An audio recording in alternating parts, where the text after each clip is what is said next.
Muy buenas tardes, bienvenidos a la 17ª edición del Expo Congreso hacia una visión holística de la salud. Mi nombre es Miriam Chincoya, soy psicóloga formada en la Universidad Nacional Autónoma de México. Agradezco al Grupo Tasho AC la invitación a participar en este congreso con la ponencia Relatos que curan.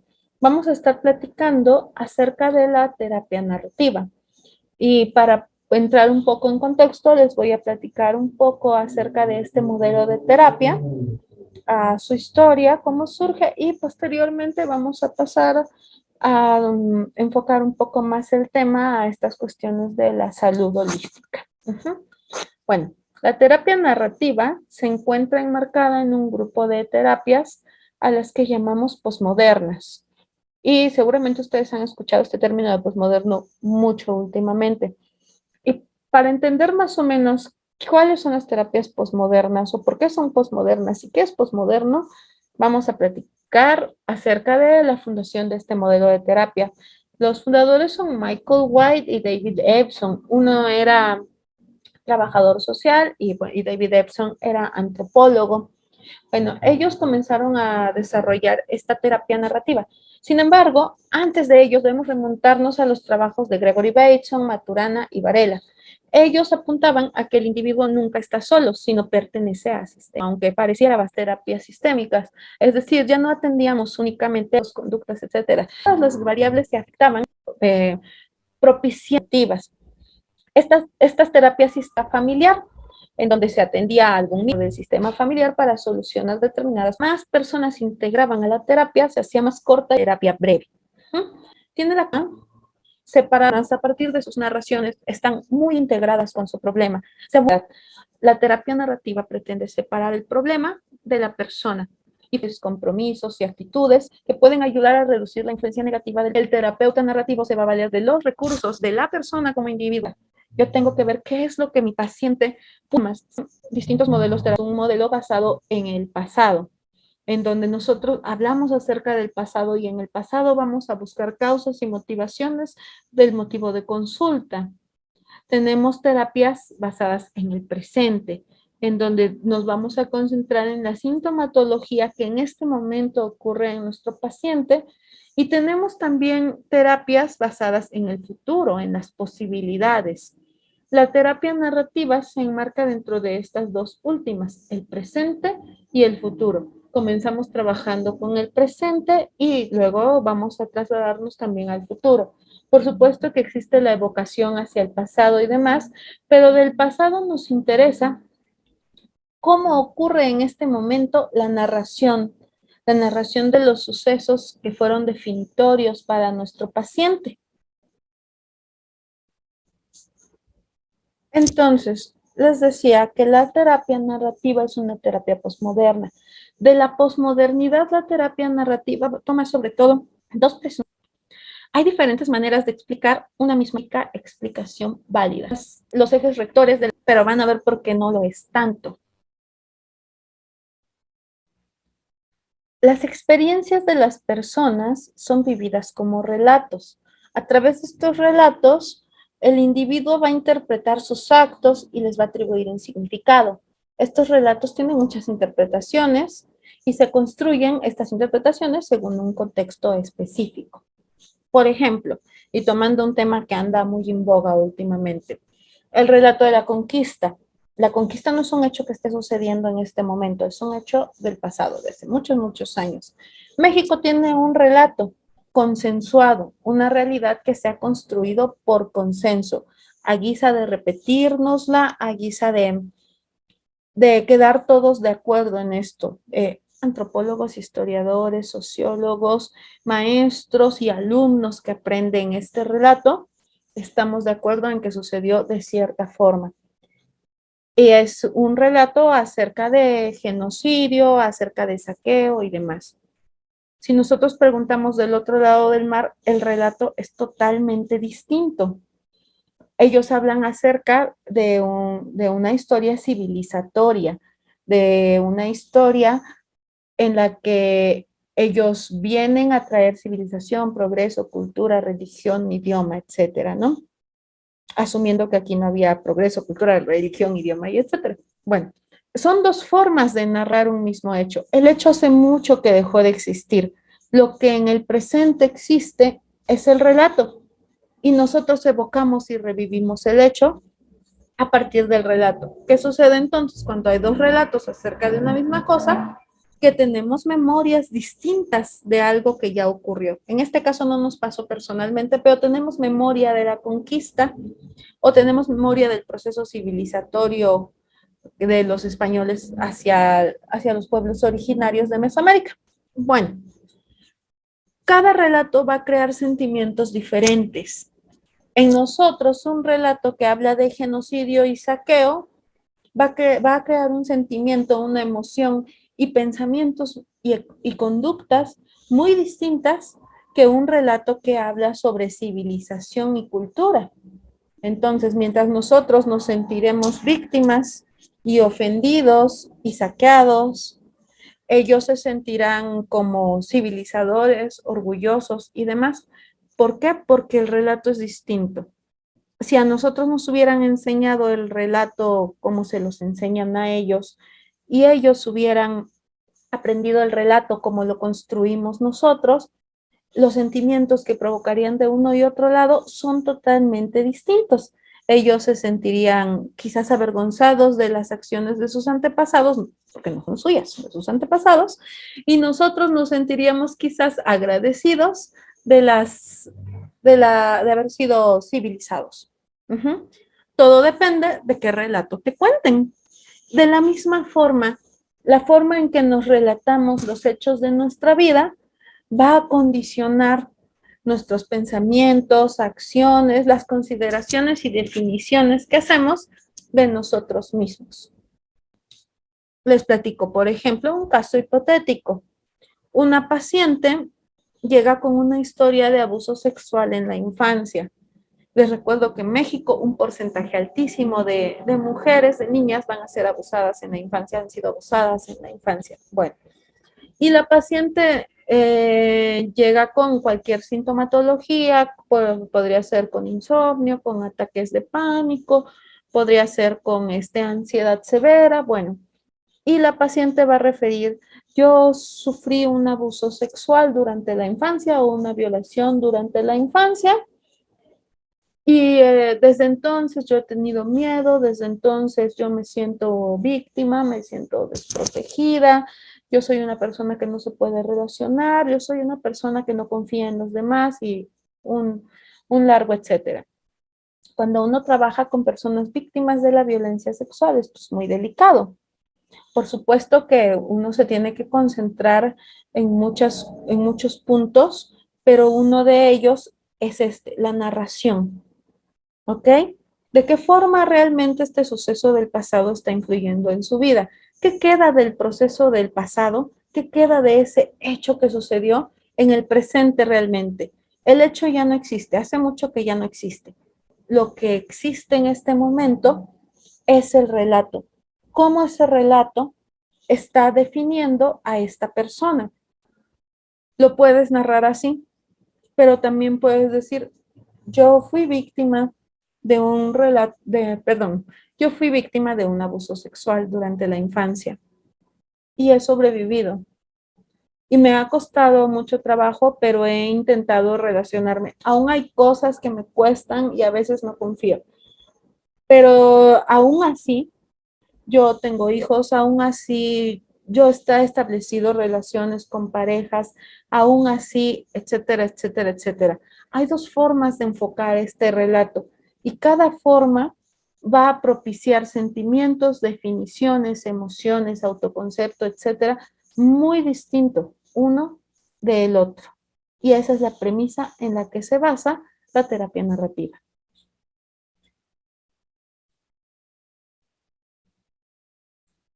Así pues, este cambio de narrativa en el caso planteado sería no soy quien soy quien soy a pesar de.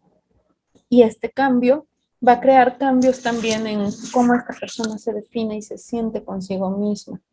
Bueno, el abordaje terapéutico de la terapia narrativa implica sobre todo cuatro momentos o cuatro principios. Estar como algo, no al ser entonces pues, planteado que no lo orden ocurrieron, que no sé, en mi relato, estos adversos van a sobrevivir. Soy una persona que se ve solidaria. Mi definición de frente, la he observado al mismo tiempo, para lo que estaba, se van a volver, el experto en la terapia narrativa es el paciente. El paciente es la única persona que sabe todo acerca de su problema. Aquí yo no soy el experto como terapeuta. El experto es mi paciente, mi consultante o mi coautor en este caso. En terapia narrativa, a los consultantes se les conoce como coautores. Entonces, ellos son los protagónicos, ellos son quienes reescriben la historia, ellos son quienes conocen e identifican sus fortalezas.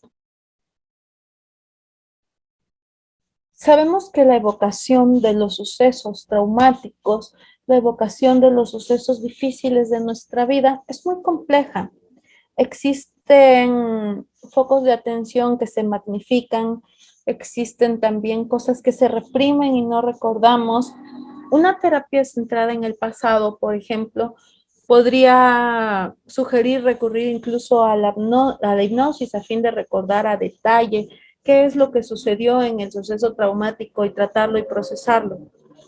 En el modelo narrativo de la terapia y en el modelo posmoderno también, o en el enfoque filosófico posmoderno, no nos interesa acceder en fidelidad absoluta al hecho, porque el hecho, la realidad, ya no existe más, es irrelevante, se volvió irrelevante.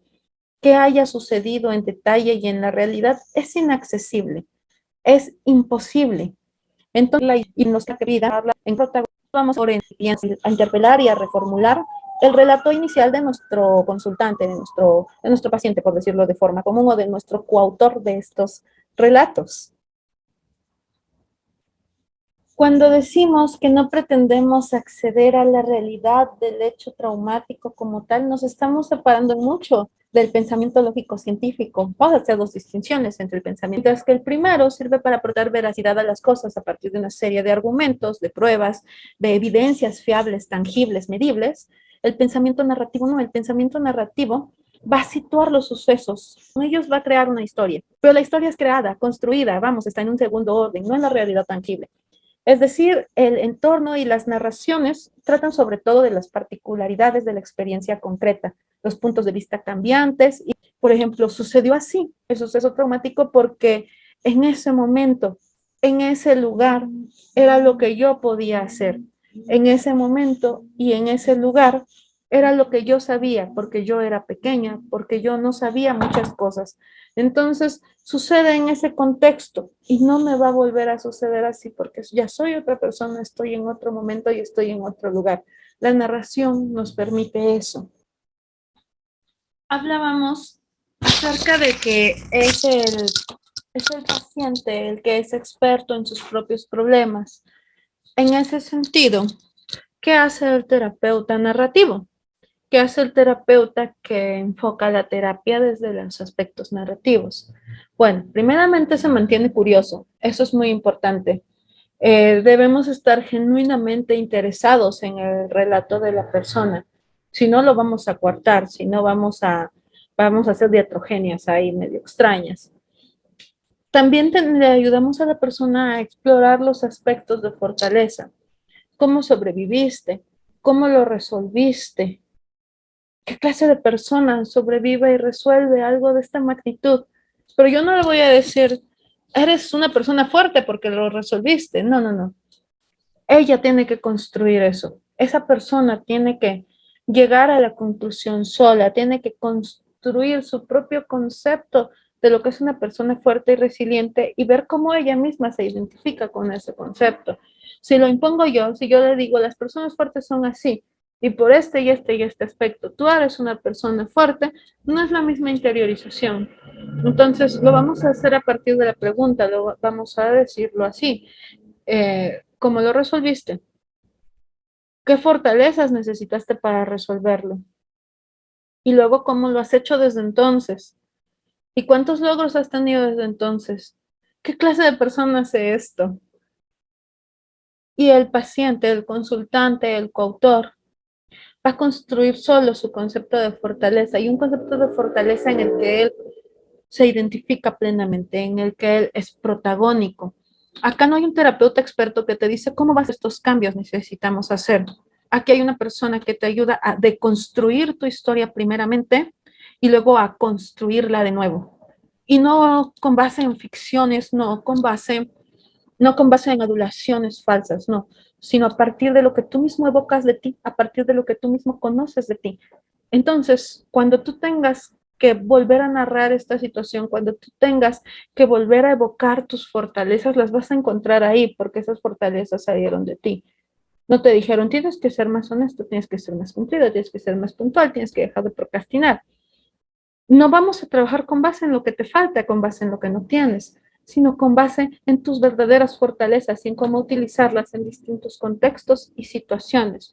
Conclusiones y construcciones a las que se llega, claro, como nos dice los principios y las premisas de la terapia narrativa, las llegaremos en conjunto, las llegaremos en coautoría, las llegaremos de forma construccionista, pero son tuyas, te pertenecen.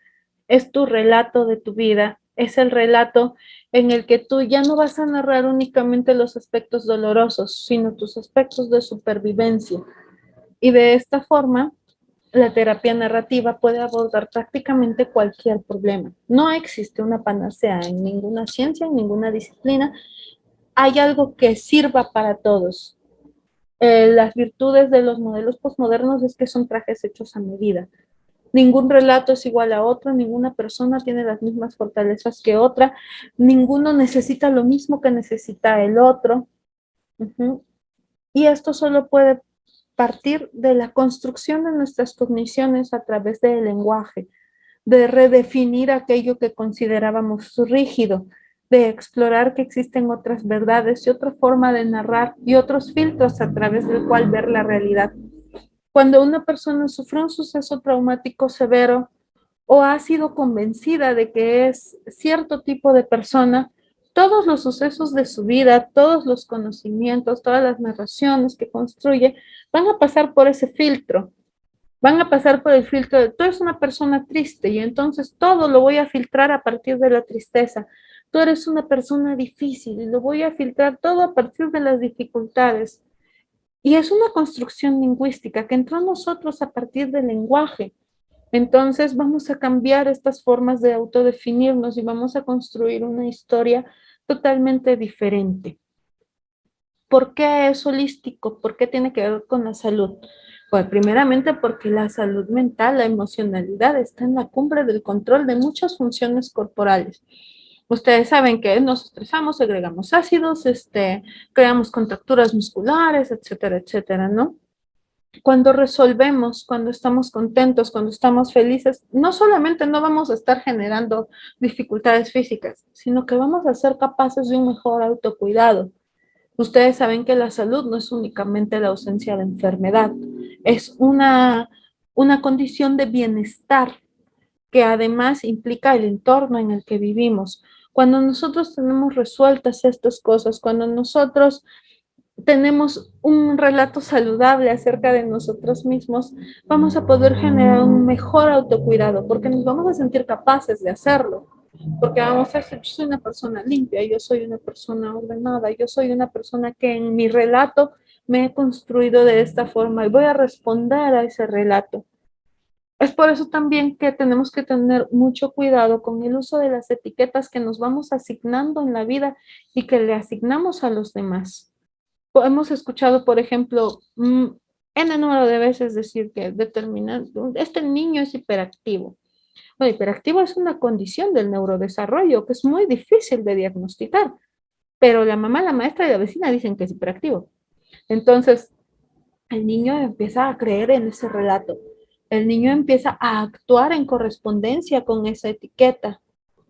Cuando yo podría decir muchas cosas más del niño que lo definen de manera mucho más exacta, que está lleno de energía, que es un niño feliz, que es un niño saludable, que son parte del relato, cuando yo podría enfocar mi relato en muchas otras cosas y estoy generando una narrativa que está definiendo la personalidad del niño, porque además no es una personalidad en formación. Y de esta misma forma lo hago con muchas cosas. Una vez que he fracasado en algo, a veces construyo toda una narrativa alrededor para no volver a intentarlo. Entonces, no, yo soy una persona que la verdad no me gusta leer y estoy definida por esta narrativa. Y me estoy perdiendo del universo completo por la narrativa en la que me he definido. Yo soy una persona que le cuesta mucho levantarse temprano y me defino por mi narrativa, cuando la verdad es que somos seres en perpetuo aprendizaje. Nadie puede decir cuánto vas a aprender y cuánto no, cuánto puedes cambiar y cuánto no. Y muchas de estas cosas las hacemos a partir del lenguaje, a partir de las afirmaciones que nos damos a nosotros mismos. Y no es tan fácil como decir ahora, a partir de hoy lo hago, pero si yo empiezo a narrarme a mí misma como un ser flexible en proceso de aprendizaje, es un principio muy importante. Y en el caso de los sucesos pasados, es una forma de traerlos al presente sin que me hagan tanto daño. El suceso ya pasó. El suceso no existe más, ni va a volver a existir en la realidad. Sin embargo, en el presente me hace daño cuando no existe más en el presente. Lo que existe es el relato, y el relato es susceptible de ser cambiado por uno que me construyan, por uno que no me haga daño, por uno en donde en verdad exalte todo aquello que yo soy. Entonces, esta es la terapia narrativa. Yo espero que le den oportunidad dentro de, si alguno de ustedes toma un proceso terapéutico, que es muy importante en muchos momentos de nuestra vida, ser partícipes de un proceso terapéutico. Recuerden que cuando no sabemos algo, la mejor forma de aprenderlo es ir con alguien que nos pueda ayudar. Pedir ayuda es muy importante.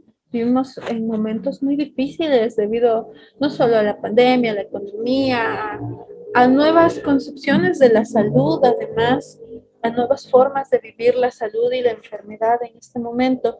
Entonces, si no sabes algo, si necesitas ayuda, es muy importante que la pidas. Es muy importante que te acerques a las personas que te puedan ayudar, no solo en el sentido terapéutico, en todos los sentidos.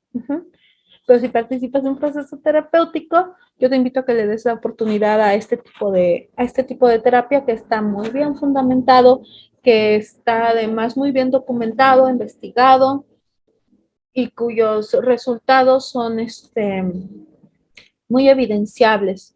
Es además una terapia de enfoque breve. Acá no nos llevamos 5 o 6 años explorando el pasado. Es muy importante que cuando nosotros tomamos un tratamiento y como profesionales, cuando nosotros damos un tratamiento, este tratamiento sea económico, sea efectivo, sea fácil, sea digerible y sea específico para el caso al que nos dedicamos. Y esa es la situación de la terapia breve. Entonces, yo les agradezco mucho su atención. Espero que les haya sido clarificador.